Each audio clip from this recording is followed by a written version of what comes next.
Good afternoon. Bonjour à tous et à toutes, chers collègues, tant les collègues présents ici en salle que celles et ceux qui participent à distance. Soyez les bienvenus à cette réunion de l'Alliance parlementaire contre la haine et merci de nous rejoindre en ce merveilleux après-midi ici à Strasbourg. Comme vous pouvez le constater sur le projet d'ordre du jour, notre réunion tournera autour de 2 points principaux. Et je crois qu'il est important que nous prenions le temps nécessaire pour mener une discussion fructueuse sur ces 2 points qui seront abordés.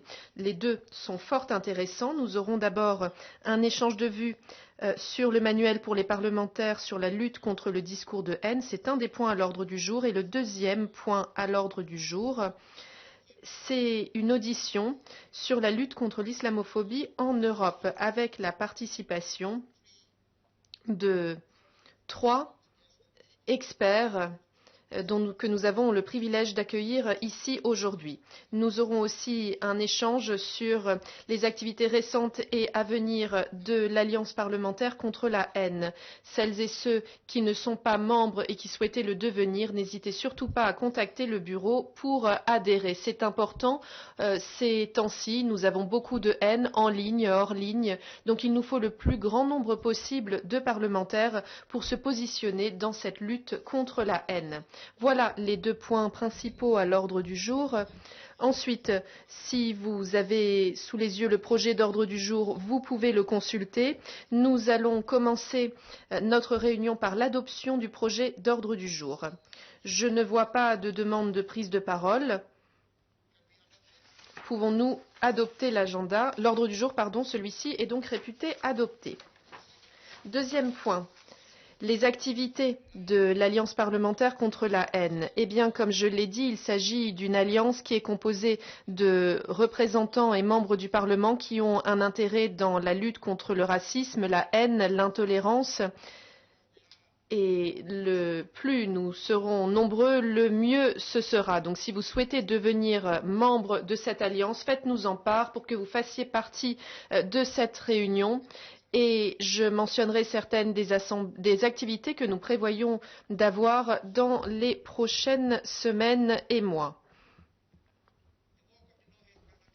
Le travail de l'Alliance parlementaire contre la haine est plus pertinent que jamais. Le racisme, l'intolérance et la discrimination se diffusent de plus en plus en Europe. Il y a des nouvelles affaires chaque semaine qui nous rappellent que le racisme structurel et institutionnel est encore en jeu dans notre société. Récemment, un tribunal néerlandais a arrêté que la police peut utiliser l'ethnicité comme un des critères pour sélectionner les personnes qu'elle contrôle à la frontière.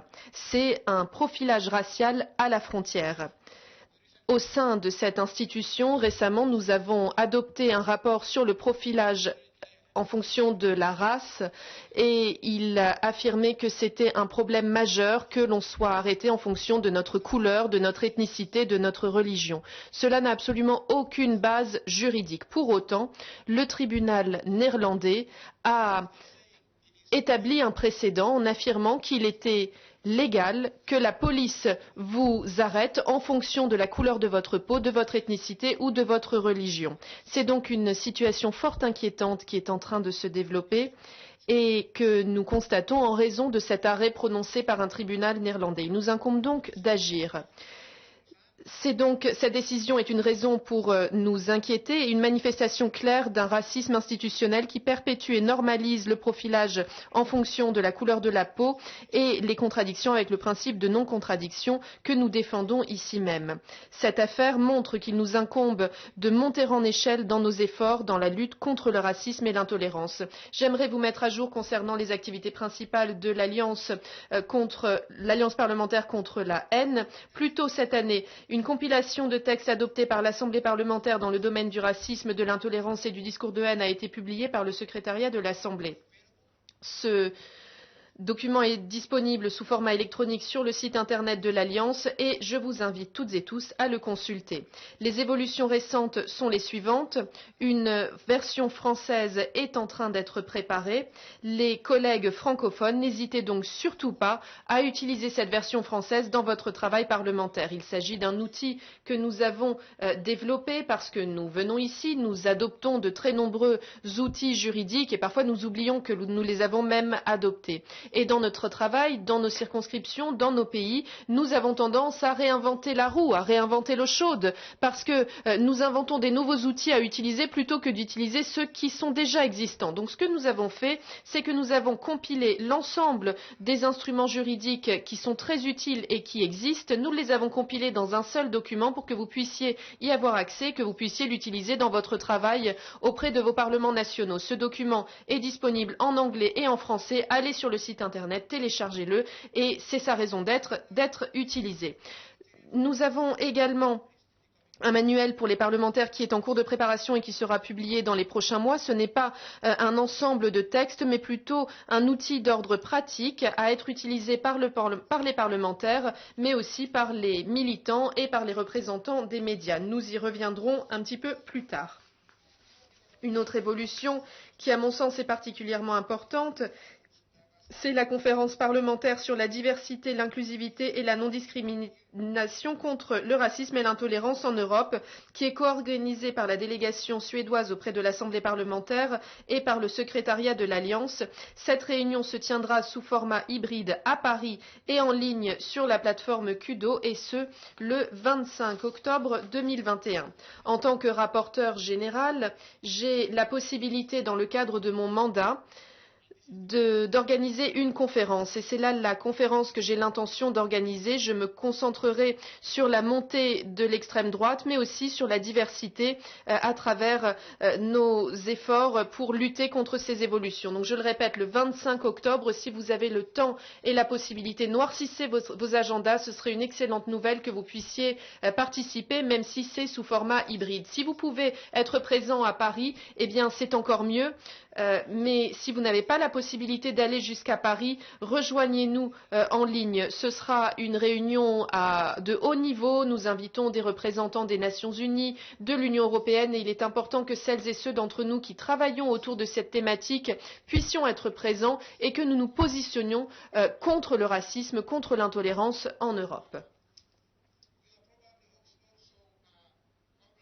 Vous connaissez probablement le projet de programme de la conférence puisqu'il a été adressé à l'ensemble des membres de l'Alliance par email la semaine dernière. Si vous n'êtes pas membre et que vous souhaitez y avoir accès, faites-nous en part. Nous avons un projet de programme qui est de grande qualité. Je vous encourage à participer et participer activement à la conférence, que ce soit en présentiel dans le bureau du Conseil de l'Europe à Paris ou en ligne. Y a-t-il des observations, des demandes de prise de parole, des suggestions de la part des membres? Ce n'est pas le cas. Dans ce cas, je vous remercie et je vous propose de passer au point suivant à l'ordre du jour, échange de vues sur le manuel pour les parlementaires sur la lutte contre le discours de haine. Je l'ai dit, il s'agit d'un manuel particulièrement important et nous accueillons aujourd'hui Madame Shara Bakalis, doctorante et enseignante en droit auprès de la faculté des humanités et des sciences sociales de l'université Oxford Brookes. Chers collègues, vous connaissez toutes et tous le manuel des parlementaires sur la Convention d'Istanbul. Je crois d'ailleurs que j'en ai une copie ici même. Il s'agit d'un manuel qui revêt une importance capitale et il est important que vous y ayez toutes et tous accès. Je pense que la majorité, ou toutes et tous, et vous y avez accès. Il s'agit d'un outil très puissant pour mettre fin à la violence faite aux femmes. Il s'agit d'une publication très populaire qui a été traduite dans de nombreuses langues, souvent à l'initiative des délégations nationales de l'Assemblée parlementaire. Ce manuel a été utilisé par un grand nombre de personnes au sein des alliances parlementaires. L'idée, donc, c'est de publier un nouveau manuel, un petit peu comme celui-ci, qui portera sur la lutte contre le discours de haine. Vous savez que le discours de haine ne cesse de croître. Ainsi, nous devons trouver des moyens pour faciliter la lutte contre le discours de haine.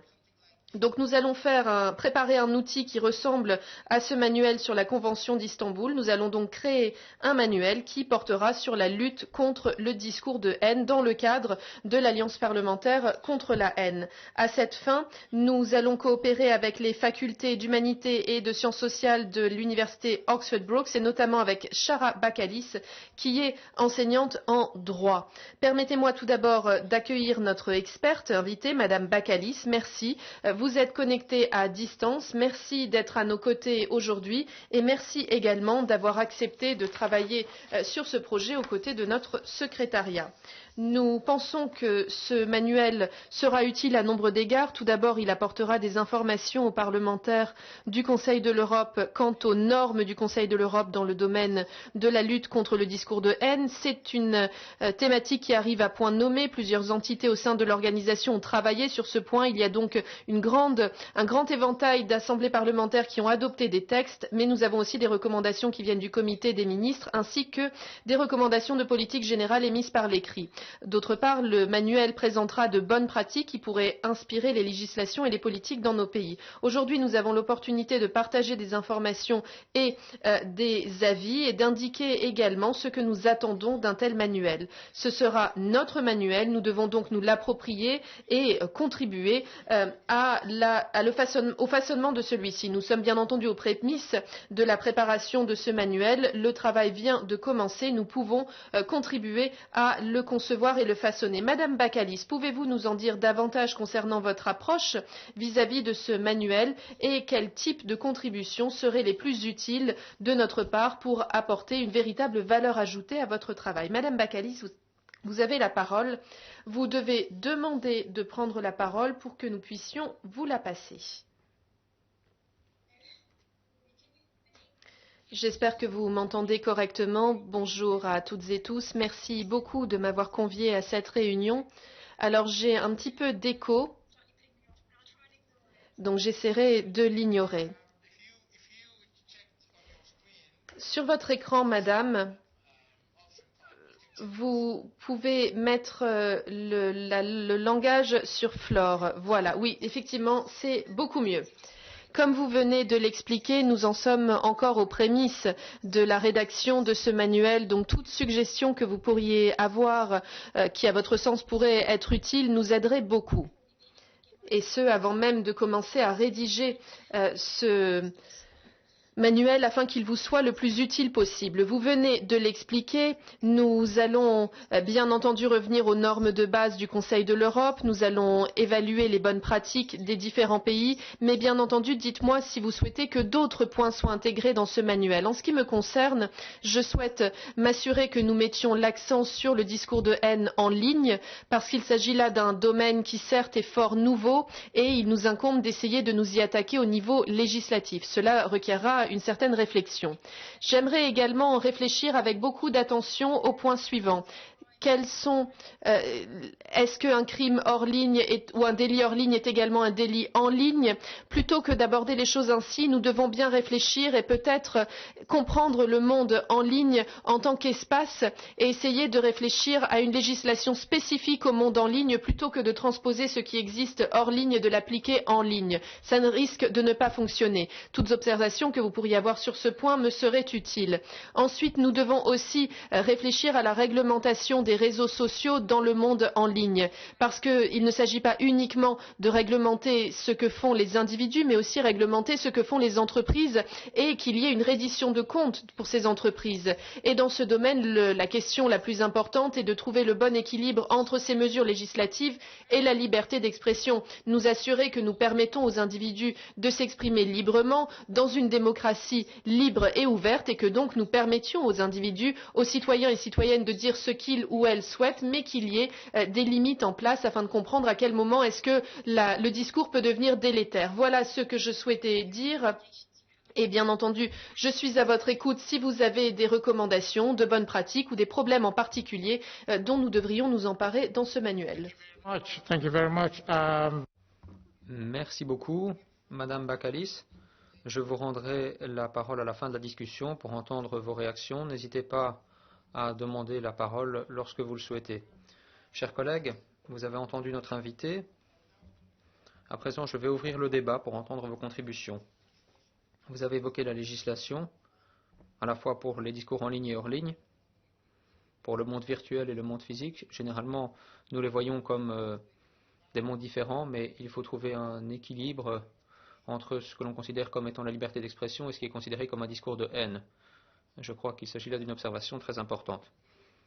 Mais j'aimerais également entendre vos réflexions sur toutes ces questions. Avez-vous déjà participé à des débats sur les discours de haine dans votre Parlement national, par exemple? Un acte législatif est-il en cours d'élaboration dans ce domaine dans votre pays? Vous êtes-vous déjà retrouvé dans une situation où vous aviez besoin de davantage d'informations sur les normes internationales ou sur les politiques d'autres pays, sur les discours de haine? Et quelles sont vos idées, vos réflexions, vos observations? Je vois que la présidente Petra Baer demande la parole. Je vous en prie. Merci beaucoup, Mamadou.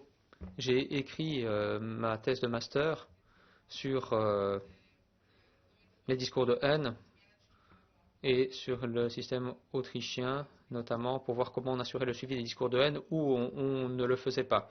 Mais j'ai également contribué à l'élaboration de différents manuels parlementaires, par exemple des auto-évaluations pour voir comment mettre en œuvre les objectifs de développement durable et les droits sexuels et reproductifs, entre autres. Et grâce à cette expérience, je sais que, tout d'abord, c'est très stimulant si le manuel inclut des exemples concrets de députés actifs dans leur pays qui ont déclenché des activités en la matière avec un portrait, un récit et les résultats, l'impact tangible.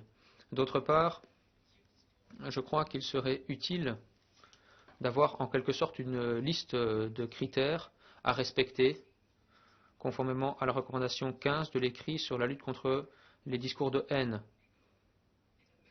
qui présente des informations sur les mesures juridiques à prendre. Et dans le droit fil de cette idée d'auto-évaluation, nous devrions peut-être voir ce que chaque pays a déjà fait et s'il n'y a pas des lacunes ou des pans de travail qu'il resterait à abattre. Donc je vous suggère ces deux aspects, entre autres évidemment.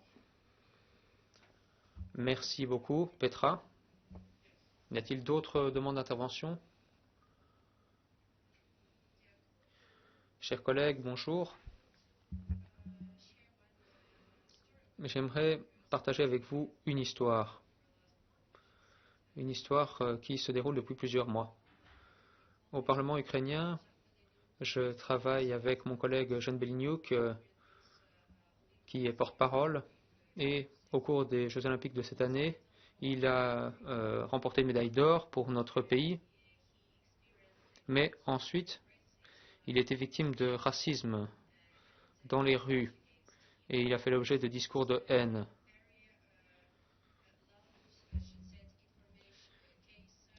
Cette affaire a fait grand bruit dans la sphère médiatique, je dois le dire, et bien sûr, tout ceci a lancé un débat au plan national sur le racisme. Alors, les forces de sécurité ont réagi, bien sûr, en engageant une enquête, et cette enquête a été publique. Donc, même lorsque nous avons des instruments juridiques qui permettent de protéger les personnes, de combattre le racisme ou l'intolérance, nous voyons qu'il est encore nécessaire de sensibiliser à ces sujets, de présenter ces histoires pour dire que ce n'est pas normal et qu'il faut protéger tout un chacun et qu'il faut que tout le monde soit logé à la même enseigne dans la société. Donc les campagnes médiatiques sont efficaces et dans ce cas dont je viens de vous parler, nous avons bien vu les résultats positifs qui avaient été obtenus afin de protéger les personnes et de combattre le racisme. Merci. Merci beaucoup, Madame Bardina. Les campagnes médiatiques, des listes de contrôle, une auto-évaluation. Voilà donc quelques suggestions. Essayez de vous imaginer dans votre Parlement. Vous auriez un document. Ce document devrait avoir un objectif, à savoir vous aider à combattre les discours de haine. Alors que souhaiteriez-vous trouver dans ce document? Quels seraient les éléments pertinents qui devraient y figurer pour vous aider dans votre travail visant à combattre les discours de haine? Je vous en prie. Merci, Monsieur le Président.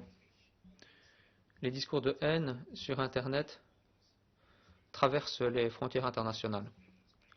Nous devrions peut-être avoir des meilleures pratiques ou des données factuelles sur les moyens de combattre ces discours. On a parlé par exemple des forces de l'ordre. Cela a été évoqué par mes préopinants. C'est bien plus facile au plan national, mais parfois les discours traversent les frontières nationales et donc il est plus difficile d'agir et d'obtenir des résultats probants, notamment du point de vue des services répressifs.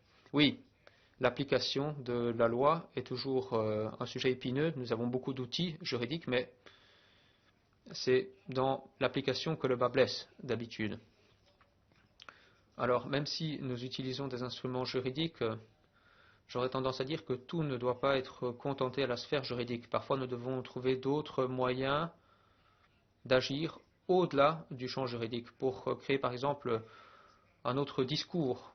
Avez-vous des idées à ce sujet? Petra? Oui, une idée supplémentaire peut-être.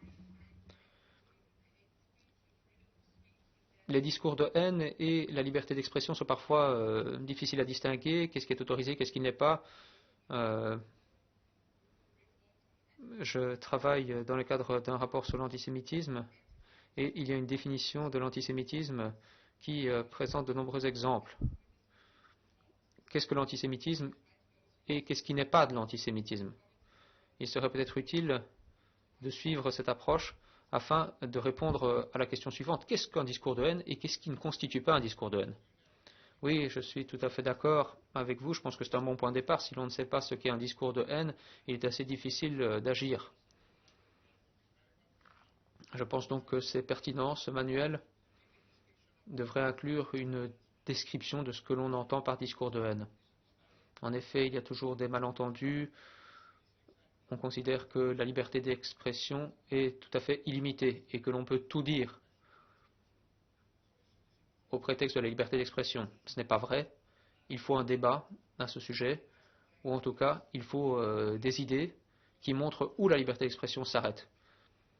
De cette façon, les députés et parlementaires sauront ce qui est un discours de haine et ce qui ne l'est pas et comment réagir.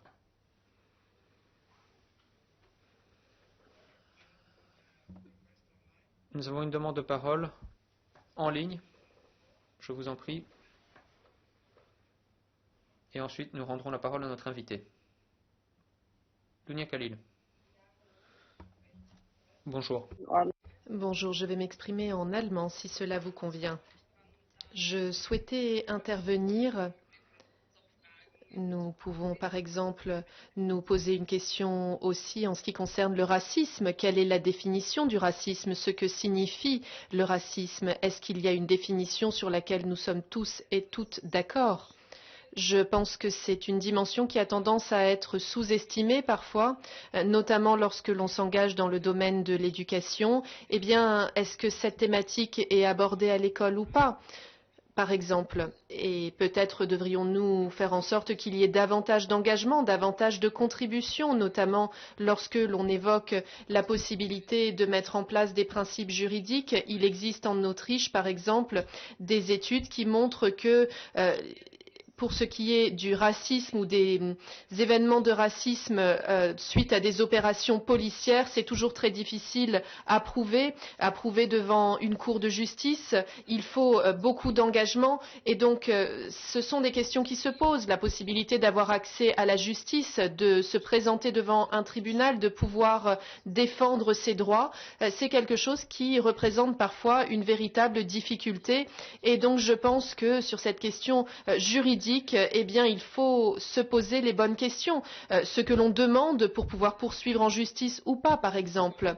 Et donc, dans cette étude que j'ai mentionnée un petit peu plus tôt, eh bien, il y avait des cas de violences policières racistes qui avaient été vérifiés et il y a 1500 affaires qui sont présentées en justice et pour aucune de ces affaires, il y a eu une condamnation des policiers ou des policières qui étaient impliqués, ce qui montre que clairement, il y a un problème qui se pose. Et donc je pense qu'il faut vraiment se poser la question, c'est-à-dire que outre le droit, outre la justice, quel est le problème qui existe et comment est-ce qu'en tant que société, nous pouvons agir, nous pouvons œuvrer pour lutter contre le racisme.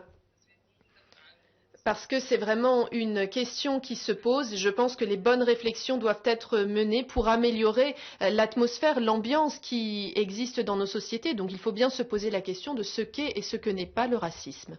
Thank you very much. Merci beaucoup. Merci, chers collègues. Nous avons entendu des suggestions.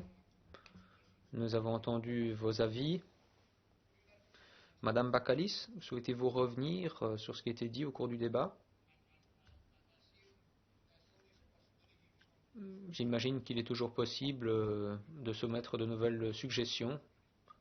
Si nécessaire, n'hésitez pas à nous contacter par courriel. Nous souhaitons, comme Madame Bakalis, que ce document soit aussi complet et utile que possible pour pouvoir l'utiliser. Madame Bakalis, vous avez la parole. Merci beaucoup. Merci à tous. Ce sont d'excellentes observations. Vous ne me voyez pas, mais j'ai pris note frénétiquement et j'opinais du chef tout du long. Je pense pouvoir inclure la plupart de vos commentaires d'une façon ou d'une autre dans le manuel, ainsi pas toutes vos remarques. Si quelque chose d'autre vous vient à l'esprit, s'il y a des exemples que vous aimeriez retrouver dans le manuel, si vous connaissez des gens qui ont été actifs dans ce domaine et qui ont été couronnés de succès, si vous connaissez des campagnes de sensibilisation ou d'information qui ont fonctionné en la matière, n'hésitez pas à me le faire savoir. En tout cas, merci beaucoup de vos retours d'information très constructifs. Merci beaucoup, Madame Bakalis. Nous attendons avec intérêt de prendre connaissance des résultats de votre travail. Nous vous souhaitons plein succès. Je ne sais pas s'il y a d'autres idées, suggestions ou commentaires. Si c'est le cas, n'hésitez pas à nous contacter. Nous passons à présent à l'événement phare de cet après-midi, la lutte contre l'islamophobie en Europe. Il s'agit d'une caractéristique habituelle de nos réunions. Nous organisons des auditions sur différentes formes de discrimination, allant de l'antisémitisme à l'afrophobie, en passant par l'antiziganisme et l'islamophobie à présent. Et nous abordons leurs différentes implications. Nous espérons pouvoir en débattre cet après-midi. Je prépare pour l'instant un rapport sur l'islamophobie et je suis persuadé que cette audition me fournira une mine d'informations pertinentes que je pourrai utiliser afin d'avoir des éléments à valeur ajoutée et matière à réflexion pour préparer ce rapport. J'espère que nous en apprendrons tous davantage sur cette forme de discrimination qui, nous le savons, est répandue en Europe. L'islamophobie devient un problème toujours plus marqué en Europe. Nous devons le combattre, en débattre et trouver des solutions pour l'avenir. Permettez-moi de souhaiter la bienvenue à nos trois invités, Madame Julie Pascoe, chargée de mission au Réseau européen contre le racisme, ENAR. L'ENAR est l'un des principaux réseaux contre le racisme en Europe. J'ai eu le privilège d'être vice-président de l'ENAR pendant plusieurs années pour parler du racisme et combattre le racisme partout en Europe. Nous sommes très heureux de vous accueillir, Julie. Nous accueillons également Monsieur Toufial Chowdhury, professeur associé à l'Université de Durham. Et enfin, Madame Dounia Khalil, du projet Docustele de Vienne. Voilà, associez-vous à moi pour souhaiter la bienvenue à ces intervenants qui nous rejoignent aujourd'hui. Nous allons commencer par Julie. Vous avez beaucoup travaillé sur l'islamophobie à l'ENAR. Je connais très bien votre travail. Comme je l'ai dit, j'ai travaillé avec vous pendant de nombreuses années. Dernièrement, vous êtes concentré, entre autres, sur l'islamophobie genrée, c'est-à-dire sur les intersections entre les discriminations liées à la religion et au genre. Les musulmanes sont fortement touchées par l'islamophobie. Pourriez-vous nous parler davantage de votre travail dans ce domaine? Je vous en prie, Julie. You have to request the floor. Vous devez demander la parole.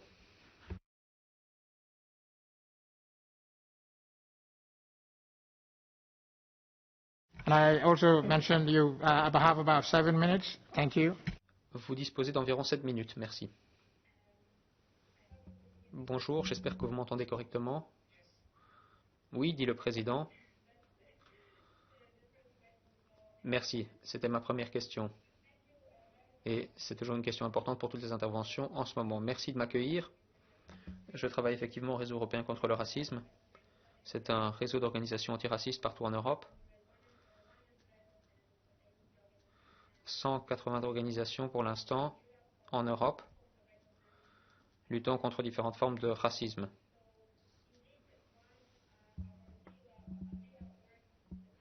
Notre domaine d'activité est la lutte contre l'islamophobie. Nous pensons effectivement qu'il faut reconnaître les particularités du racisme. Le racisme peut se manifester de façon très différente et il est important de le reconnaître pour combattre ces différentes formes de racisme. Il y a différentes histoires, il y a différents moyens, différentes constructions en Europe qui exercent une influence sur l'expérience des groupes racialisés ou racisés. Tout d'abord, en ce qui concerne l'islamophobie, il s'agit d'une forme de racisme. Nous pouvons reconnaître l'islamophobie en tant que telle. Ce n'est pas toujours le cas, jusqu'ici en Europe, mais c'est essentiel pour comprendre qu'il y a un groupe de personnes en Europe qui, en fait, est considéré comme un groupe marginalisé. Et il est très important d'en prendre connaissance. Malheureusement, la qualité du son est insuffisante pour interpréter l'oratrice. L'interprétation reprendra dès que le son le permettra. Muslims, even though these people targeted by Islamophobia. Excuse me for interrupting. Pardon, dit le président, excusez-moi de vous interrompre. Avez-vous sélectionné floor dans la langue, les langues que vous pouvez écouter? Oui, est-ce que vous m'entendez, dit Madame Pascoe. Nous allons réessayer, dit le président. Yes, so yes, I was mentioning about the importance to recognize it as a form of racism, and that's also Malheureusement, la qualité du son n'est pas suffisante pour l'interprétation. and people perceived as Muslims, because indeed there are different characteristics that are used to identify people are Muslims, even though they are not necessarily Muslims, and they are targeted by race. They are targeted by races also due to some markers, religious markers, but also ethnic markers. That's also why we talk about the importance to recognize it as a structural form of inequality, meaning that racial Excuse me, Julie, I'm really sorry. Pardon, Julie, je suis vraiment désolé de vous interrompre. La liaison n'est pas suffisamment bonne, les interprètes n'arrivent pas à vous interpréter. Auriez-vous un casque? Pourriez-vous le mettre? Je l'ai déjà, dit Julie Pascoe. Pourriez-vous peut-être essayer sans casque pour voir si le son n'est pas meilleur? Merci.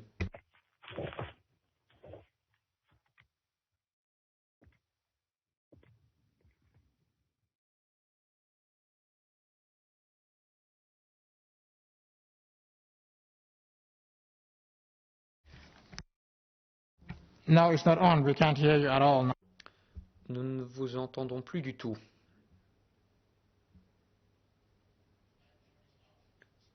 Votre micro est coupé. Nous le voyons à l'écran. Pourriez-vous rallumer votre micro et réessayer?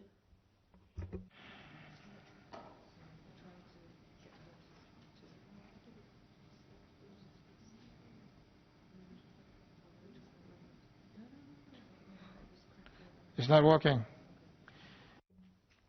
Ça n'a pas l'air de fonctionner. Nous ne pouvons pas faire grand-chose.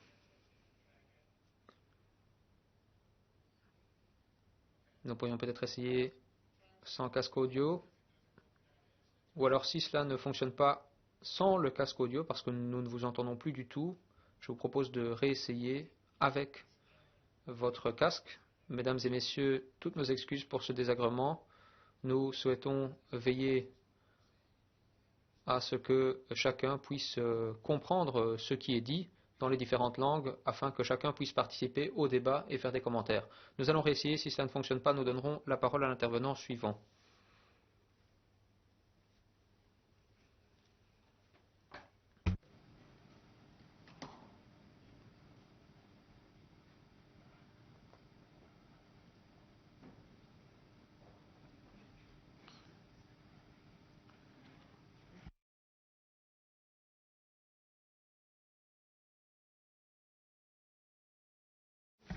Can you request the floor again? Est-ce que vous pouvez à nouveau demander la parole?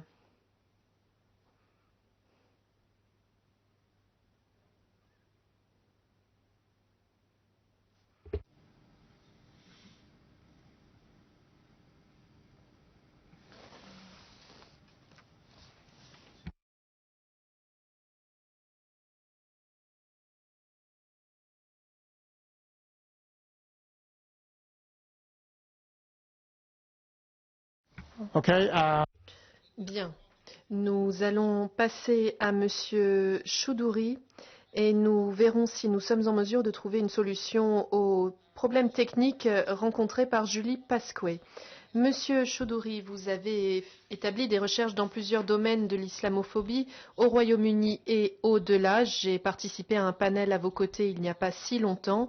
J'avais entendu vos idées et votre contribution est fort importante. Pourriez-vous partager vos résultats avec nous, s'il vous plaît? Demandez la parole et ensuite nous pourrons vous la passer. Je vous en prie, monsieur. J'espère que vous m'entendez correctement. Oui, tout à fait. Merci beaucoup. Merci, Monsieur le Président. Merci de me donner la possibilité de m'exprimer cet après-midi. Vous l'avez dit, j'ai mené des recherches aussi bien au Royaume-Uni qu'en Europe en me penchant sur les répercussions et les effets des mesures de lutte contre le terrorisme sur les minorités et les minorités ethniques. Donc, dans la présentation d'aujourd'hui, permettez-moi d'identifier ce qui, à mon sens, constitue trois mécanismes selon lesquels les mesures de lutte contre le terrorisme renforcent et soutiennent l'islamophobie, ainsi que trois conséquences des politiques de lutte contre le terrorisme. Tout d'abord, les trois premiers terrorismes qui font que les mesures de lutte contre le terrorisme renforcent, soutiennent et supporte l'islamophobie. Tout d'abord, c'est la définition du terrorisme. La plupart des pays ont adopté une large définition du terrorisme qui inclut trois éléments de base. L'action. L'action, ça peut être une violence contre des personnes ou des propriétés, mais menace d'action et des actions qui menacent la santé publique.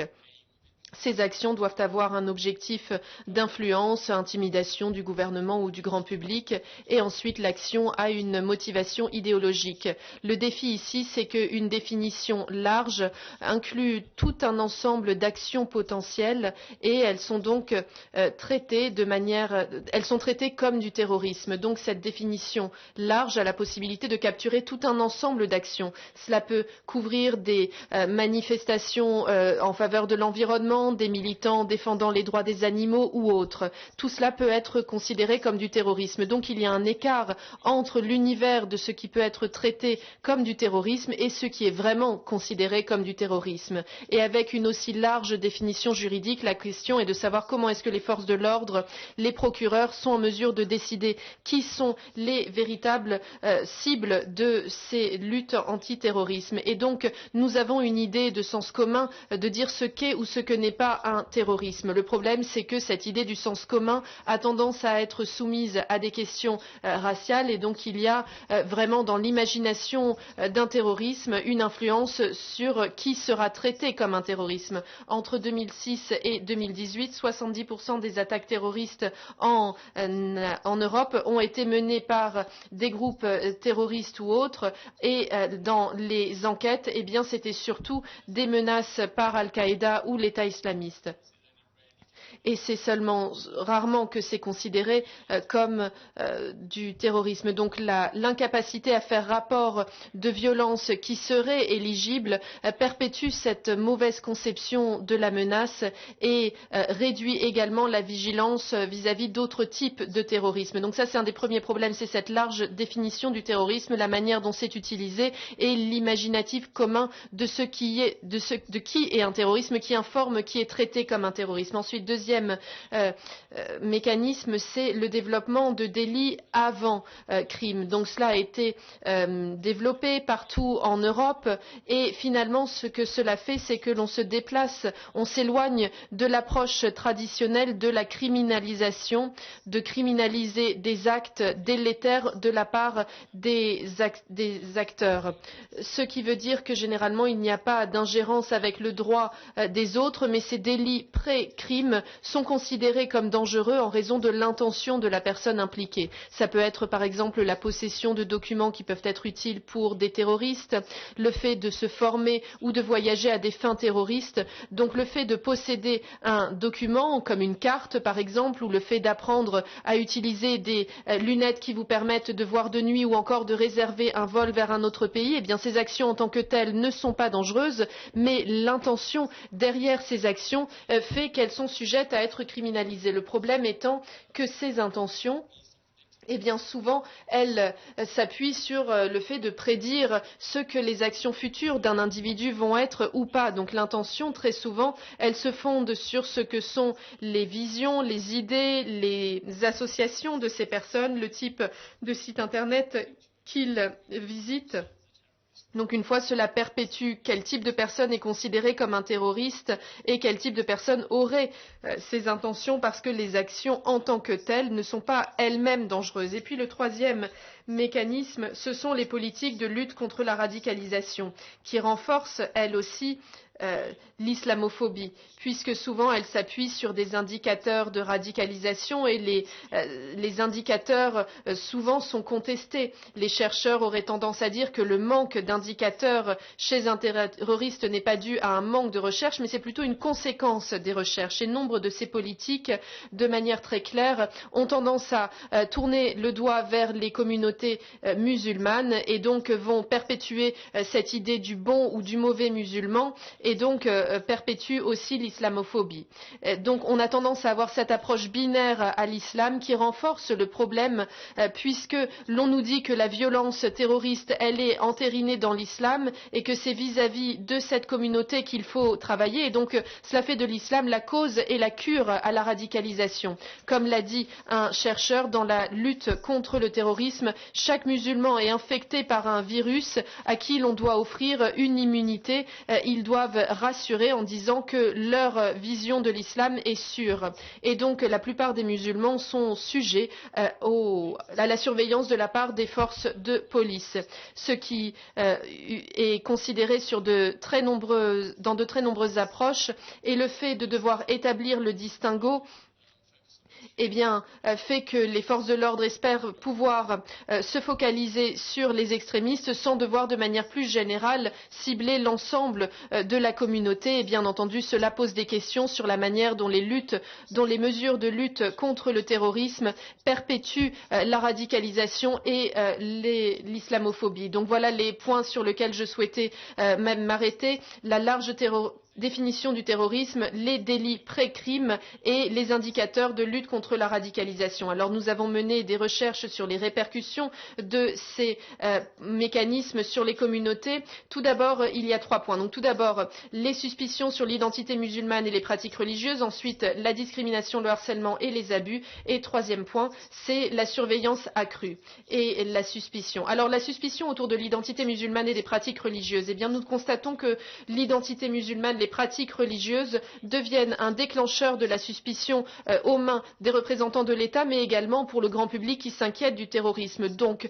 dès lors que vous portez un foulard, que vous priez, que vous utilisez des mots arabes, tout cela peut déclencher une suspicion et donc fait que les personnes vont se demander si cette personne est extrémiste ou est modérée et donc devient un fondement pour augmenter la suspicion vis-à-vis des musulmans et donc les personnes commencent à s'autocensurer et ne sont pas en mesure de jouir de leur liberté d'expression et de religion. Un exemple, nous avons dans la recherche vu par exemple qu'il y avait des salles de prière dans des universités en Allemagne et les salles de prière ont été fermées parce que les représentants de la sécurité ou les chargés de sécurité à l'université pensaient que ces salles étaient utilisées à des fins de radicalisation. Donc ils ont décidé de fermer les salles de prière tout simplement parce qu'ils craignaient une radicalisation potentielle puisque c'est quelque chose qui s'était vérifié dans certaines mosquées. Donc les mosquées deviennent des organisations qui sont considérées avec suspicion en raison d'une crainte de la part de la communauté au sens large. Deuxième point, discrimination, harcèlement et abus. Nous voyons de plus en plus de recherches en Europe qui nous montrent que la discrimination elle est racialisée. Souvent, elle s'appuie sur les menaces en matière de sécurité des musulmans.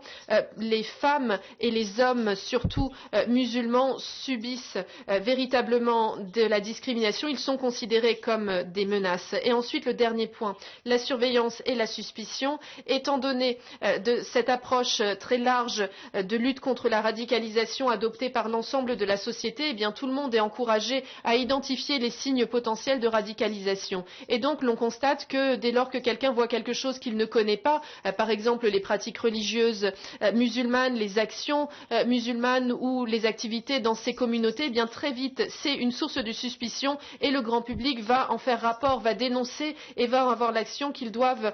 Et donc dans les communautés, l'on contrôle l'identité religieuse, les actions, tout simplement parce qu'on se sent sujet à la surveillance de la part de la police et de l'État, mais également à travers, par exemple, des numéros verts où l'on encourage les citoyens et citoyennes à faire rapport de ce qu'ils considèrent comme suspicieux. Et puis une autre conséquence, c'est qu'il y a une prise de distance de celles et ceux qui sont sujets à cette suspicion, ce qui génère une division au sein des communautés, puisque l'on a vraiment une division, on essaie de s'éloigner de ces communautés. Il n'y a pas de solidarité dès lors que l'on pense que ces personnes pourraient être suspectes. Voilà les trois conséquences que je souhaitais mettre en exergue. Le Président, merci beaucoup de ces points fort intéressants et sans plus attendre, je vais passer à Madame Khalil. Vous représentez le projet Dokushtel qui est basé à Vienne en Autriche et qui a pour objectif de documenter les incidents d'islamophobie qui surviennent en Autriche. Madame, vous avez la parole. Pourriez-vous peut-être nous en dire davantage concernant ce projet autour de la documentation de l'islamophobie en Autriche? Madame. Je vous remercie. Bonjour à toutes et à tous. Je suis conseillère anti-racisme auprès de Dokushtel et je vais vous proposer une vision générale de notre travail en Autriche. Nous sommes la seule organisation en Autriche qui se concentre sur le racisme anti-musulman et ce dans l'ensemble de l'Autriche. Et nous publions chaque année un rapport sur le racisme où nous proposons des statistiques et des analyses concernant le racisme anti-musulman en Autriche, mais nous parlons également des évolutions au niveau national et international. Nous avons 1400 cas qui ont été documentés. Alors bien entendu, il ne s'agit que du pic de l'iceberg. Nous savons qu'il y a bien plus de cas et malheureusement de très nombreux incidents islamophobes ne sont tout simplement pas rapportés. Et notre objectif, eh bien, c'est de manière tout à fait consciente de renforcer cette prise de conscience au niveau sociétal, de renforcer la sensibilisation de notre société et nous souhaitons travailler de manière institutionnelle, intersectionnelle et structurelle. Et c'est en comprenant ainsi que l'islamophobie et la lutte contre l'islamophobie, c'est uniquement ainsi que nous serons en mesure de mettre en mesure des mesures pour mettre fin au discours de haine et aux crimes de haine ou aux délits de haine. Et pour ce faire, eh bien, il faut reconnaître que l'islamophobie n'existe pas uniquement dans l'extrême droite, mais qu'elle est profondément ancrée dans notre société et qu'elle influence aussi les développements politiques.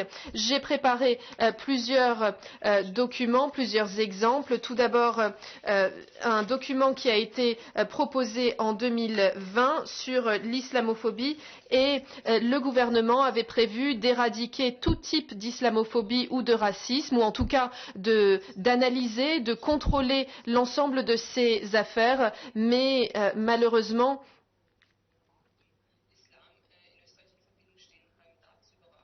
eh bien, ce sont seulement les organisations qui ont des liens politiques avec l'islam qui ont été suivies de près. Nous avons également des communautés musulmanes qui sont prises en compte dès lors que l'on considère qu'il pourrait y avoir une menace. Et donc, finalement, la définition qui a été adoptée, c'est de parler de manière très générale de menace. Ce n'est pas très clair. On suspecte que cette menace, elle existe. Tout simplement parce que les musulmans s'identifient différemment. Ce qui montre ici que nous avons vraiment une suspicion institutionnalisée qui doit être prise en compte et qui s'est développée. Et puis nous avons aussi le paquet de lutte contre le terrorisme après l'attaque terroriste du 2 novembre 2020 à Vienne. Ce paquet législatif de lutte contre le terrorisme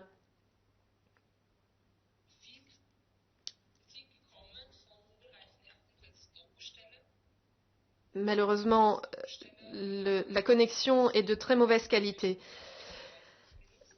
Donc, Un certain nombre de documents ont été compilés. Malheureusement, la crainte est que ceci soit mal interprété. Est-ce que vous m'entendez? Demande l'oratrice. The network is not so good, but we can hear you. Oui, la connexion n'est pas de très bonne qualité, mais nous vous entendons. Madame, veuillez poursuivre. Nous avons également une commission d'enquête qui a souligné que chez nous, en Autriche, eh bien, il n'est pas nécessaire de compléter la lutte, de compléter les lois en matière de terrorisme, mais malgré tout, un paquet de lutte contre le terrorisme a été mis, notamment pour surveiller de près les personnes ayant des liens avec le terrorisme et pour continuer à lutter contre le terrorisme. Alors, en fait, pour lutter contre le terrorisme, il ne faut pas un paquet antiterroriste, mais plutôt des mesures structurelles, des mesures de prévention, des mesures de déradicalisation, nous assurer que nous puissions apporter un soutien à celles et ceux qui sont directement concernés. Et cette attaque, cet attentat terroriste qui s'est vérifié, eh bien, il a frappé également des musulmans. Et nous avons constaté que de nombreux musulmans ont été frappés et ont été placés dans une situation où ils étaient en deuil. Et malheureusement, ces répercussions sur la communauté musulmane n'ont absolument pas été évoquées. Les Nations Unies se sont exprimées sur ce paquet antiterroriste en affirmant qu'il y avait un certain nombre de préoccupations sur le fait qu'il pourrait y avoir finalement une violation de certains droits et principes fondamentaux, mais c'est vrai que les choses n'ont pas forcément été abordées dans la presse. Alors, les mesures ciblent de manière très claire les communautés musulmanes et la crainte est qu'il y ait une restriction de certaines libertés de religion. Donc finalement, les musulmans sont discriminés de manière par la loi, par le droit, mais ils sont discriminés également dans leurs convictions religieuses, dans leurs pratiques religieuses, dans leur liberté religieuse. Ils sont confrontés à travers de très nombreux points, comme par exemple l'interdiction de porter le voile. Troisième exemple que je souhaitais vous soumettre, c'est ce que l'on appelle la carte des landes de l'islam, c'est-à-dire une carte qui a été préparée en 21. Et sur cette carte, eh bien, il existe des adresses de plus de 620 mosquées, organisations, centres réservés à la jeunesse, associations culturelles. Il y a l'adresse de ces organisations et la publication de cette carte a véritablement été proposée avec une adresse claire de l'ensemble de ces entités et dans les médias, on a parlé que c'était une manière de mettre un bouclier, c'est-à-dire qu'il fallait faire attention dès lors qu'il y a de l'islam politique et nous avons constaté qu'il y a eu plusieurs actions anti-musulmans, des actions islamophobes comme par exemple un homme qui menaçait de se rendre dans une mosquée, deux femmes musulmanes qui ont été menacées avec une arme à feu et la police a également estimé qu'il n'était pas nécessaire de réagir. Donc il y a eu plusieurs exemples qui montrent que véritablement il y a une atmosphère d'islamophobie qui est fort répandue. Et nous, en tant qu'organisation qui luttons contre le racisme et contre l'islamophobie, eh bien cela nous complique la vie parce que très rapidement vous êtes suspect, on suspecte que vous soyez trop islamiste. Et nous constatons aussi qu'en France, le CCIF, le collectif pour la lutte contre l'islamophobie en Europe, ou plutôt le collectif contre l'islamophobie en France, eh bien, est un collectif qui a été mis en place et qui avait été mis en place et en 2020, eh bien, il a été annoncé qu'il était nécessaire de liquider ce CCIF. Or, il s'agit d'un collectif qui a été mis en place depuis longtemps, qui se pliait à des normes très claires, des normes législatives, qui les respectait, qui pendant 17 ans a mené son travail à bien sans jamais violer quelque loi que ce soit. Et il y a eu un certain nombre de prises de position du CCIF, du collectif contre l'islamophobie en France, qui fait que le ministère de l'Intérieur a décidé qu'il était nécessaire de liquider ce collectif. et il y a eu une critique directe affirmant que c'était un acte d'islamophobie aux mains du ministère. Alors bien entendu, je pense qu'il faut continuer de s'assurer que l'on se pose également la question des mesures qui sont prises. Est-ce qu'elles respectent ou pas les droits humains fondamentaux? Est-ce qu'elles respectent ou pas les droits des minorités, par exemple? Et nous nous sommes rendus compte que nous avons, avec toutes ces actions, un environnement très particulier qui est créé dans la société. Le Président, veuillez conclure afin que nous passions la parole aux différents membres. Vous aurez la possibilité de vous exprimer à nouveau à la fin. Oui, je vous remercie. Donc je souhaitais juste dire que l'islamophobie est de plus en plus normalisée. Et nous constatons qu'il y a des répercussions sur les individus. Nous avons des études ici en Autriche où des Autrichiens ont montré, ou en Autriche, eh bien, un tiers des Autrichiens affirment qu'ils ne souhaitent pas avoir des musulmans comme voisins et qui estiment que les musulmans ne devraient pas avoir les mêmes droits que les Autrichiens. Donc ça, c'est quelque chose qui a été dit. Donc nous devons continuer de parler du racisme, de parler de l'islamophobie et essayer de trouver des moyens pour éradiquer ces maux de la société. Je vous remercie. Thank you very much. Merci infiniment, Madame Khalil.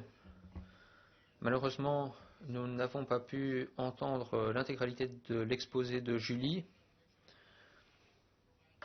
Nous veillerons à vous transmettre les présentations des trois intervenants. Julie, en tout cas, nous parlait surtout de l'islamophobie genrée, c'est-à-dire les intersections entre le genre, le fait d'être une femme et le fait d'être musulman. Si vous êtes une femme, vous êtes confronté à des discriminations en raison du genre, et si vous êtes femme et musulmane, vous êtes confronté à deux types de discrimination. Et si vous êtes femme musulmane avec un voile, vous êtes confronté à encore davantage de discrimination. Donc c'est cela l'intersection. Si une femme de couleur, une femme noire et musulmane et a un voile, il y a là autant de niveaux de discrimination interconnectés. Donc c'est un problème majeur pour les femmes et il convient absolument d'en parler. Mais j'aimerais entendre vos réactions et vos idées. Ces exposés ont éveillé notre intérêt. Je vais à présent ouvrir le débat. Pour commencer, j'aimerais donner la parole au sénateur du Kazakhstan. 3 minutes, s'il vous plaît, afin que nous puissions entendre autant d'intervenants que possible au cours du débat. Monsieur le sénateur, vous avez la parole.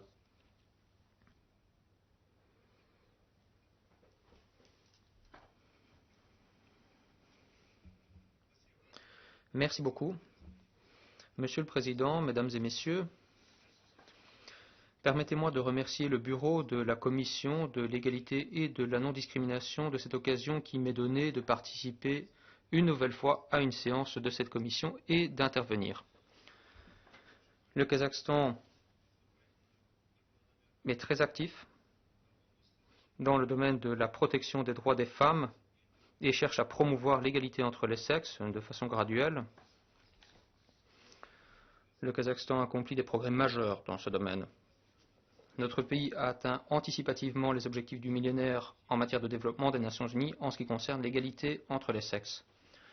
Nous avons mis au point un modèle national de politique sur le genre, une base juridique et un mécanisme de protection des droits humains. Nous avons adopté 2 lois sur le genre, la première sur les garanties étatiques de l'égalité de droits et de l'égalité des chances entre hommes et femmes, et une deuxième loi sur la prévention de la violence domestique. Notre pays est parti à la déclaration de Beijing et la convention de l'ONU sur l'élimination de toutes les formes de discrimination à l'égard des femmes. Nous avons par ailleurs ratifié le protocole facultatif à la convention. Notre pays dispose d'un organe de coordination unique et fonctionnel, à savoir la Commission nationale sur les femmes et la politique familiale et démographique auprès du président du pays. Cette commission nationale rassemble des députés qui ont également pour mandat de coordonner les activités des organes étatiques afin de promouvoir l'égalité femmes-hommes. Dans le cadre de ces compétences, la Commission nationale promeut et participe à l'élaboration de projets de loi et d'actes juridiques et normatifs, de stratégies et de programmes étatiques. Elle entend les chefs des organes étatiques et exige de ceux-ci de mener des vérifications et des enquêtes en cas de violation des lois sur l'égalité femmes-hommes. Le président du pays, Kassim-Jomart Tokayev, accorde beaucoup d'importance à la stratégie en faveur de l'égalité femmes-hommes dans son programme de réforme. En témoigne notamment l'introduction d'un quota de 30% pour les femmes et les jeunes sur les listes des candidats des partis politiques lors des élections au Parlement du Kazakhstan, à la Mejlis. À la suite des élections législatives organisées en janvier de cette année, le niveau de représentation des femmes dans la chambre basse du Parlement s'élève à environ 28%. Les femmes au Kazakhstan occupent également des postes à responsabilité dans les PME. Elles dirigent 43% du nombre total d'entreprises actives dans le pays. Aujourd'hui, au Kazakhstan, l'entrepreneuriat parmi les femmes joue un rôle clé pour générer des emplois et stimuler la croissance économique. Le Kazakhstan fait partie des États qui ont un très haut niveau de développement en matière d'égalité femmes-hommes. Le Kazakhstan est leader parmi les pays de la CEI au titre de l'indice sur le développement lié à la problématique femmes-hommes. En 2020, le Kazakhstan s'est classé 72e sur 153 pays dans le cadre de l'indice mondial d'écart entre les sexes élaboré par le Forum économique mondial. Nous mettons pied à pied notre législation en conformité avec les normes et règles internationales. Le Parlement et le ministère de l'Intérieur ont d'ailleurs commencé, avec des représentants de la société civile, à élaborer un projet de loi sur la lutte contre la violence familiale et domestique.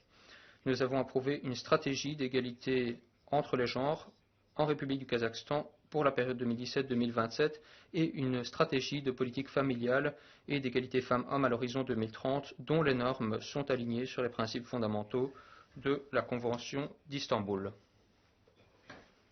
Je vous remercie de votre attention.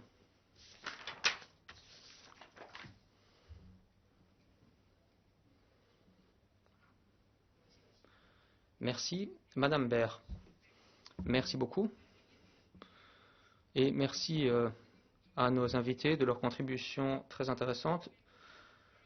S'agissant de l'intervention de M. Chowdhury, qui a très bien synthétisé le problème de la haine à l'encontre d'autres groupes, j'aimerais soulever une idée. Il y a de nombreuses similitudes entre ces formes de mécontentement ou d'animosité à l'égard d'autrui. Vendredi dernier, j'ai participé à un événement à Vienne organisé par des ONG en faveur des LGBTIQ intitulé Ensemble contre la haine. Il est apparu clairement à cette occasion que lorsque l'on parle de l'homophobie ou du racisme, en fait souvent les personnes hostiles sont les mêmes et les tendances sont les mêmes, les motifs sont les mêmes, les expressions sont les mêmes. Les raisons sont les mêmes et même la base juridique est souvent identique. Alors, j'aimerais poser une question à Madame Khalil et je vais continuer en allemand.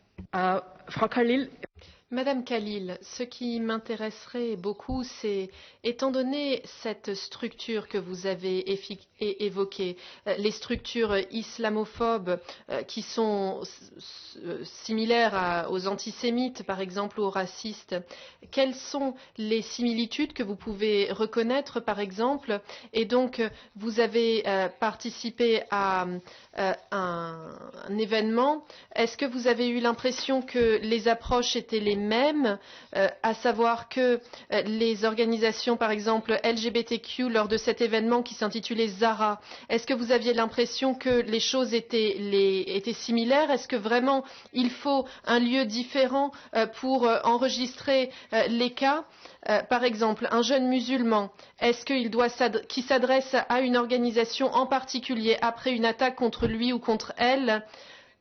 Est-ce que c'est une organisation différente pour un juif ou pour une jeune femme lesbienne?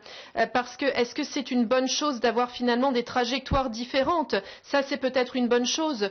Mais je pense que dans la lutte que nous menons, dans les politiques qui sont mises en place, je crois qu'il y a beaucoup de parallèles. Donc j'aimerais savoir quel est le niveau de coopération qui existe.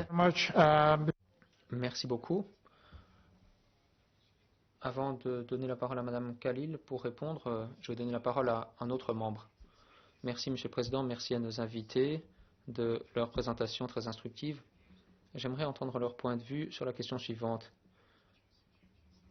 Où y a-t-il un équilibre entre liberté civile et sécurité en termes de pays et quelles sont les solutions face à cette problématique. Merci. Merci beaucoup. Madame Khalil, vous avez la parole avant Toufial. Je vous donne 3 minutes si possible pour réagir à ces commentaires et répondre à ces questions. Madame Khalil, nous commençons par vous. Ja, vielen Dank für diese wichtige. Merci de ces questions très importantes. Oui, bien entendu, nous travaillons en réseau, nous échangeons avec de nombreuses organisations. C'est une coopération qui est importante. En fin de compte, nous luttons toutes et tous pour la même cause, à savoir lutte contre les discriminations, quelle que soit la forme qu'elle prend. Et bien entendu, nous pouvons nous soutenir les uns les autres, apporter des contributions dès lors qu'il s'agit du travail. Et cette contribution, elle est nécessaire, cette coopération, notamment chez Dokushtel, c'est exactement ce que nous faisons. Nous avons finalement un guichet unique quelque part et oui, nous avons une certaine confidentialité, donc nous n'avons pas forcément la possibilité de communiquer nos ressources, mais nous travaillons aux côtés d'autres organisations qui travaillent dans la lutte contre le racisme ou la discrimination et je crois que c'est quelque chose de très important. Oui, l'échange peut jouer un rôle important et il est absolument essentiel que nous nous soutenions les uns les autres pour nous rapprocher petit à petit d'une société sans discrimination et sans racisme. Merci. Thank you. Merci. Voyons si Toufial est connecté également.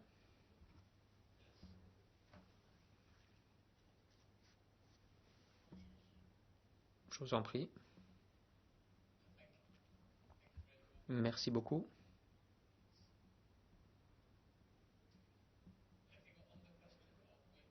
En ce qui concerne la question de savoir quels sont les pays qui font mieux, c'est difficile, c'est une question difficile, il n'est pas simple d'identifier des pays particuliers.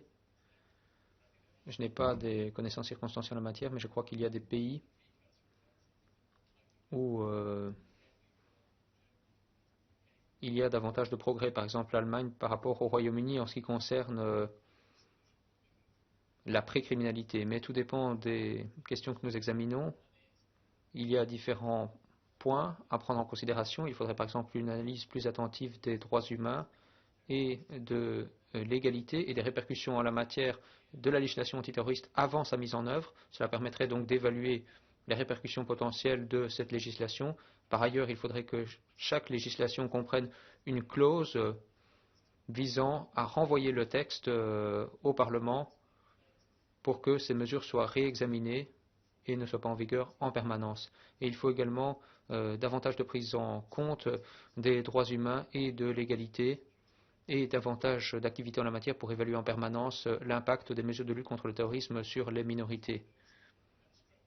Voilà donc certaines façons structurelles de faire en sorte que l'on respecte davantage les droits humains, l'égalité et la prééminence du droit dans le cadre de la promulgation, mais également de la mise en œuvre de ces législations. Merci beaucoup. Julie est également en ligne. Allez-y, vous pouvez demander la parole.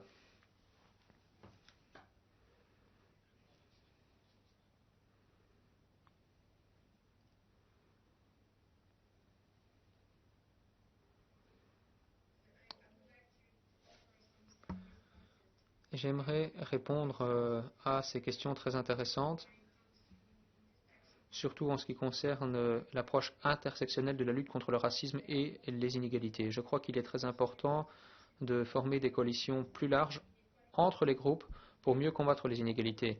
Et pour cause, en définitive, toutes ces formes sont interconnectées. Les musulmans peuvent être touchés par l'homophobie, par l'afrophobie, par le racisme, l'antiziganisme. Donc il faut une approche visant à mettre en place des coalitions afin de combattre le racisme et les inégalités. Par ailleurs, dans la conception des politiques, il est primordial d'avoir une approche intersectionnelle pour établir ces politiques. Effectivement, nous pouvons prévoir des politiques spécifiques de lutte contre le racisme, mais il est important de faire en sorte que les autres politiques contribuent également à cet effort de lutte contre le racisme. Par exemple, si vous avez des politiques sur l'égalité femmes-hommes qui contribuent à exclure les musulmanes de l'éducation ou de l'emploi, c'est contre-productif. et cela empêche une approche intersectionnelle permettant de garantir une véritable égalité pour tous. Il est donc très important de défendre cette approche lorsque l'on élabore des politiques concrètes ou demande des politiques concrètes. C'est essentiel. Pour conclure, je souligne une nouvelle fois qu'il faut établir des contre-discours. Après les interventions de Dounia et de Toufial, on présente les musulmans comme le problème en Europe, comme le coupable a priori. Et donc, il faut que des personnalités publiques, des responsables politiques, des décideurs, des personnalités en vue prennent position pour combattre ces discours à l'encontre des musulmans. Parce que ces discours alimentent des politiques, contribuent à des actes législatifs et à des comportements qui violent les droits de tous. Comme Toufial l'a dit, les problèmes d'état de droit prennent toujours davantage d'ampleur en raison de ces agissements qui constituent des violations de nos droits. Merci beaucoup. Un tour de table supplémentaire avant de conclure. N'hésitez pas à lever la main si vous souhaitez poser une question ou faire un commentaire. Alors, il y a un discours sur l'islam et les musulmans que l'on observe en Europe. Un discours dénaturé. Si l'on regarde, par exemple, l'un des terroristes les plus dangereux en Europe, Breivik, de Norvège, il n'est pas musulman. Et il a tué plus de personnes que tout autre terroriste à l'époque moderne. Il a placé une bombe dans un bâtiment public. Mais si l'on regarde la couverture médiatique, le terrorisme n'a jamais été associé à un individu de cet acabit. Le terrorisme parle plutôt des cellules terroristes islamistes. Mais lorsqu'il s'agit d'un blanc, d'un Norvégien qui n'est pas musulman, qui ne vient pas du Moyen-Orient, alors la discussion et la rhétorique changent. On dit qu'il s'agit d'un fou et non pas d'un terroriste raciste qui se fonde sur une idéologie de la haine. Pourquoi ces distinctions? Pourquoi est-ce que lorsqu'il s'agit d'un musulman, on n'hésite pas à se précipiter pour dire qu'il s'agit d'un réseau terroriste, sans jamais parler de la santé mentale des individus concernés, alors que lorsqu'il ne s'agit pas de quelqu'un de couleur, on parle d'un problème de santé mentale et d'un problème individuel. Donc pourquoi ces distinctions? Deuxièmement, et c'est un exemple, certains pensent que c'est drôle, mais en fait, ce n'est pas drôle. Je me suis rendu à Chypre, j'attendais à l'aéroport à l'Allemagne, certains attendaient leur vol, 3 musulmans sont venus en caftan, avec un chapeau, un sac, et lorsque ces 3 personnes sont arrivées, tout le monde s'est tu. Je me suis retourné et j'ai vu ces 3 individus et j'ai compris pourquoi tout le monde se taisait. Tout le monde se sentait intimidé par l'arrivée de ces 3 terroristes. Donc c'est l'image stéréotypée du musulman avec une barbe, un sac et une tenue typique. Nous sommes montés dans l'avion, ces 3 personnes se sont levées et ont voulu prier dans le couloir dans l'avion. Ce fut le chaos. Tout le monde a commencé à crier. La personne à côté de moi, la dame, m'a saisi par le bras en pensant qu'elle allait mourir. J'ai paniqué aussi. Je n'ai pas crié, mais je me suis demandé ce qui se passait. Vais-je véritablement mourir? Et pourquoi ai-je eu cette idée? Je suis musulman moi-même. Je combats le racisme. Alors pourquoi est-ce que ce discours sur l'islam et sur les musulmans m'a également touché et a modifié mon mode de pensée? Pourquoi? Voilà. Après réflexion, ce n'est pas un incident drôle, et donc j'aimerais savoir ce qu'il faudrait faire d'après vous pour combattre ces discours. Enfin, à l'intention de nos intervenants, j'aimerais savoir si vous pourriez nous donner au moins 2 recommandations sur ce qu'il faudrait inclure dans ce rapport. Voilà, je vous invite à conclure sur ces différents points. Mais avant cela, je me tourne vers l'assistance pour voir s'il y a des questions, des commentaires ou autres. Allez-y. Merci, Monsieur le Président.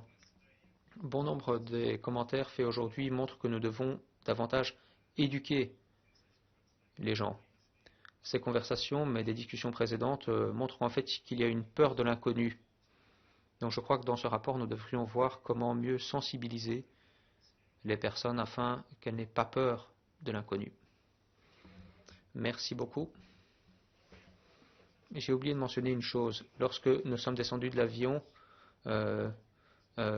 ces 3 hommes sont sortis de l'avion et parlaient parfaitement en anglais, c'était des Britanniques, et ils nous ont dit, je me doutais qu'on allait nous prendre parce que nous prendre pour des terroristes. Mais lorsque quelqu'un arrive avec une belle coiffure, un beau polo et blanc comme Breivik, personne ne se fait ce type de réflexion. Voilà, donc je me tourne vers nos intervenants. Avez-vous des remarques de conclusion et 1 ou 2 recommandations, ce qui pourrait nous aider? Nous allons commencer par Julie. Non, Dounia alors. Merci beaucoup. Bien. En ce qui concerne ce que vous venez de dire, je crois que ça a beaucoup à voir avec des images que nous avons dans nos esprits. Ça vient des médias, ça vient des hommes et des femmes politiques. Presque au quotidien, l'on voit et l'on entend une rhétorique, des images en particulier. Et de manière presque inconsciente, elles sont ancrées dans nos esprits. Et c'est un petit peu comme ça que fonctionne la condamnation, c'est-à-dire que personne n'est libre de discriminer vis-à-vis d'autres. Et donc, je pense que nous devons nous-mêmes réfléchir à notre perspective sur les choses pour ne pas arriver à un moment où nous sommes en panique totale dans une telle situation. Vous savez, moi-même, je suis musulmane et un jour, j'étais dans une gare et là aussi, il y a eu de très nombreuses personnes, des personnes qui sont arrivées et qui étaient suspectes parce qu'il y avait un groupe d'hommes musulmans et c'est vrai que cette image que nous avons vue, elle a généré de la peur, y compris chez moi qui pourtant suis musulmane. Et il y a d'autres personnes qui ont aussi crié. Et donc je crois vraiment que nous devons peut-être prendre en charge les idées que nous avons en tête, peut-être en sensibilisant davantage via les médias. Peut-être devrions-nous faire en sorte que les musulmans et musulmanes soient présentés différemment dans les médias, peut-être en encourageant un échange avec des musulmans et musulmanes, les faire participer, de ne pas parler des musulmans, mais parler avec les musulmans. Ça pourrait aussi être quelque chose pour offrir une perspective un petit peu différente et surtout pour prendre conscience du fait que nous avons tendance presque inconsciemment à avoir interné l'ensemble de ces images dans nos esprits. Thank you very much. Merci beaucoup. Julie?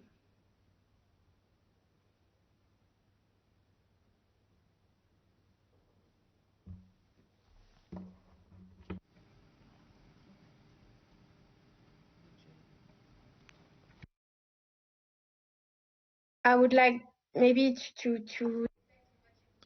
Alors, je vais rebondir sur ce que vous venez de dire. Je vais essayer de vous présenter des recommandations concrètes. Si nous voyons que l'islamophobie est une forme véritablement structurée de racisme et d'inégalité qui contribue à éroder l'état de droit et à violer les droits fondamentaux de tous, alors il faut tout d'abord, je le rappelle, réexaminer les politiques migratoires, les politiques sécuritaires, les politiques en matière de lutte contre la discrimination, parce que pour l'instant, dans l'UE, les politiques contre les discriminations n'empêchent pas les musulmanes de subir des discriminations, notamment dans l'éducation et l'emploi.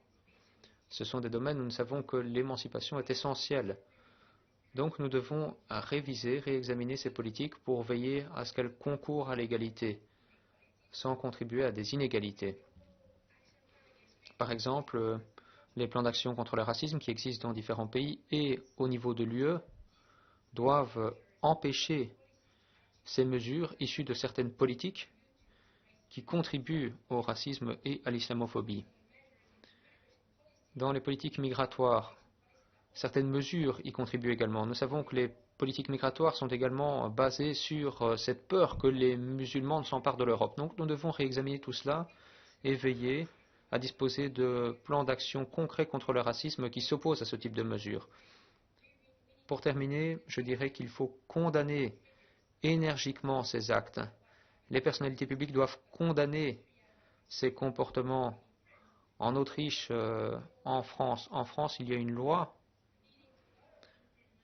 qui conduit à de nombreuses violations des droits. De grandes organisations comme Amnesty International ou Human Rights Watch ont dénoncé cette loi française sur le renforcement des principes républicains, où en fait il y a des mesures discriminatoires accrues à l'encontre des musulmans, où certaines organisations religieuses doivent signer une charte des valeurs républicaines, etc. Bref, il y a de nombreuses mesures problématiques dans cette loi. Et nous devons veiller à ce que tout cela soit condamné avant tout par les institutions européennes qui ont davantage d'indépendance et peuvent faire entendre leur voix pour prendre à bras le corps cette évolution très préoccupante. Nous avons entendu parler de la dissolution du CCIF. Le Conseil d'État en France a dit qu'il liquidait le CCIF parce que celui-ci avait dénoncé l'islamophobie menée par l'État français. Donc ce qui se passe en Europe est très inquiétant et il faut que des voix s'élèvent vigoureusement pour combattre tout cela. Ce rapport devrait être un premier pas bienvenu sur cette voie.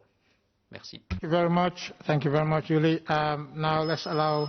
Merci beaucoup, merci Julie. Monsieur Chowdhury, je vous demanderai d'être concis, s'il vous plaît. Vous avez la parole, monsieur.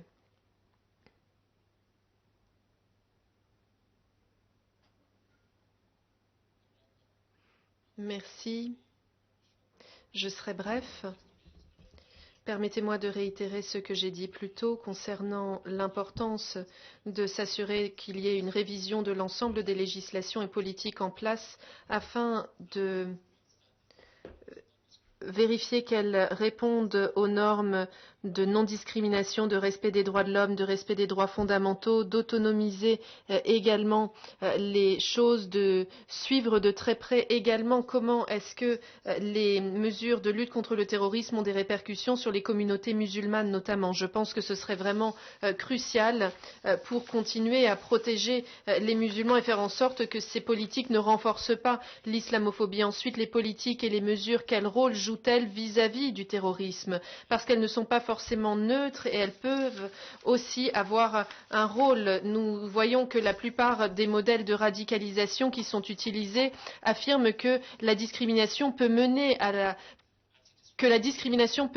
radicalisation et au terrorisme. Donc cette lutte contre la radicalisation peut vraiment jouer un rôle absolument essentiel. Merci beaucoup. Nous avons un collègue en ligne qui souhaitait s'exprimer. Si vous pouvez le faire en 1 minute. Monsieur Grain, vous avez la parole. He's not online. Ah, vous n'êtes plus en ligne, malheureusement.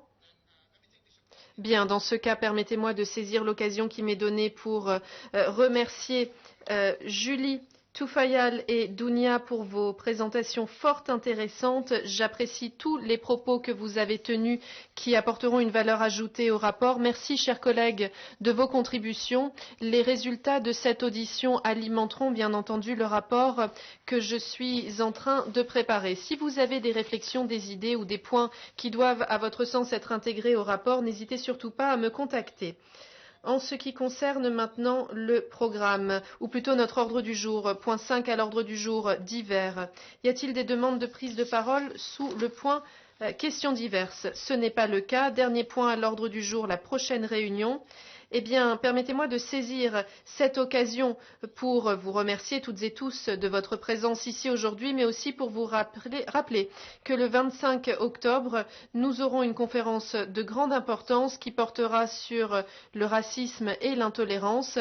C'est l'Alliance qui l'organise. La réunion se tiendra à Paris. Et si vous avez la possibilité d'être présent, eh bien, ce serait formidable. Si vous ne pouvez pas nous rejoindre en présentiel, vous pouvez le faire à distance via Kudo et vous recevrez toutes les informations pour vous joindre à nous.